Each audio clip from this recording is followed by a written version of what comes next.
गुरु प्यारी साध संगत जी, नमस्कार जी। आप सब कैसे हो? आशा करती हूँ बाबा जी के श्री चरणों में अरदास करती हूँ कि मालिक की कृपा से आप सब बहुत खुश होंगे, मौज बहार में होंगे और अवश्य ही भजन सिमरन में होंगे। साध संगत जी, मैं हाजिर हूँ आज आप सभी से एक बहुत ही खूबसूरत साखी साझा करने के लिए। एक सच्ची घटना, हृदय को स्पर्श करने वाली घटना। उम्मीद करती हूँ साथ संगत जी के साखी आप सभी को बहुत पसंद आएगी। तो साथ संगत जी, समय न गवाते हुए शुरू करते हैं जी।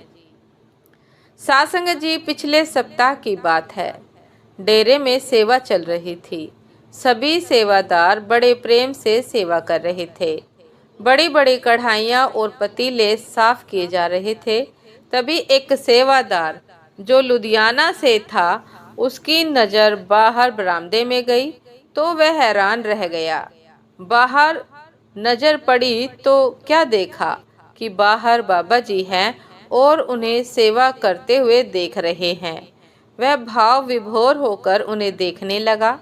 तभी बाबा जी आगे निकल गए। जब और सेवादारों को पता चला कि बाहर बाबा जी थे तो उस सेवादार से सभी नाराज होने लगे कि उसने और किसी को बताया नहीं कि बाहर बाबा जी हैं। वे भी दर्शन कर लेते।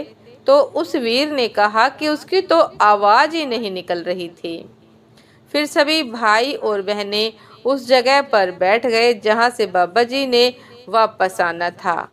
सभी बड़े प्यार से शब्द बोल रहे थे कि साडे वल मुखड़ा मोड़ वे प्यारियां, साडे वल मुखड़ा मोड़, साडे वल मुखड़ा मोड़ वे प्यारियां, साडे वल मुखड़ा मोड़। साथ संगत जी, तभी बाबा जी एकदम सेवादारों के पास आ गए और सभी लुधियाना वाले वीर और एक उसके साथ सहारनपुर के वीर दोनों के कंधों पर हाथ रखा और कहने लगे कि ऐसे बोलो, दिल दा टुकड़ा जोड़ वे प्यारियां, दिल दा टुकड़ा जोड़, दिल दा टुकड़ा जोड़ वे प्यारियां, दिल दा टुकड़ा जोड़।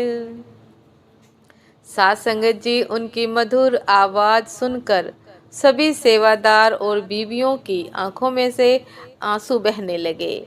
सभी को ऐसा अनुभव हो रहा था कि वे अपने होश में नहीं हैं।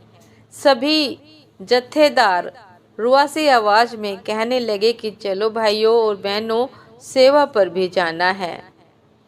साथ संगत जी, तब सभी सेवादार रोते हुए अपनी सेवा पर चले गए। साथ संगत जी, धन्य हैं वे सेवादार जिन्हें बाबा जी के इतने करीब रहकर सेवा करने का अवसर प्राप्त हुआ। हमारे सतगुरु की दया मेहर को बयान करने के लिए तो शब्द ही नहीं है।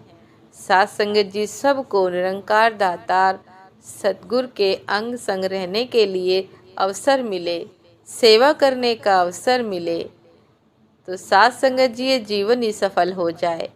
साथ संगत जी, कभी भी सतगुरु बाबा जी की तरफ से अगर हुक्म मिलता है सेवा करने का, कोई भी सेवा करने का, तो साथ संगत जी यूँ समझिए कि हमारे तो भाग्य ही खुल गए। क्या पता सतगुरु बाबा जी के हम सबको भी इतने करीब से और इतने प्यार से उनकी बातें सुनने का अवसर मिले, उनके शब्द सुनने का अवसर मिले। उम्मीद करती हूँ साथ संगत जी की साखी आप सभी को बहुत पसंद आई होगी। यदि पसंद आई हो साथ संगत जी, ये चर्चा पसंद आई हो तो लाइक कमेंट शेयर करना ना भूलिएगा। चैनल पर जो भी नए हैं कृपा करके सब्सक्राइब अवश्य कर लीजिएगा ताकि चैनल पर मिलने वाली सभी शब्द साखियों की अपडेट आप सभी को समय पर मिलती रहे। साथ संगत जी, आप हमें इंस्टाग्राम पर भी फॉलो कर सकते हैं। इंस्टाग्राम का लिंक डिस्क्रिप्शन बॉक्स में दिया गया है। साथ संगत जी, दासी को अभी आज्ञा दीजिए। आपसे फिर मिलते हैं एक नए शब्द साखी के साथ, एक नए विचार के साथ। तब तक के लिए नमस्कार जी। सदा खुश रहिए, मुस्कुराते रहिए, भजन सिमरन अवश्य करते रहिए। मालिक की, परमात्मा की दया मेहर पाने का प्रयास करते रहिए, क्योंकि साथ संगत जी मालिक की दया मेहर केवल और केवल समर्पण से मिलती है। मालिक की दया मेहर केवल और केवल भजन सिमरन करने से, सेवा करने से प्राप्त होती है। सत्संग सुनने से हमारी रूहानियत जागती है और हमें प्रेरणा मिलती है कि हमें परमात्मा के हुक्म में रहना है। साथ संगत जी मिलते हैं आपसे फिर एक नए शुभ साखी के साथ। तब तक के लिए दासी को आज्ञा दीजिए। नमस्कार जी।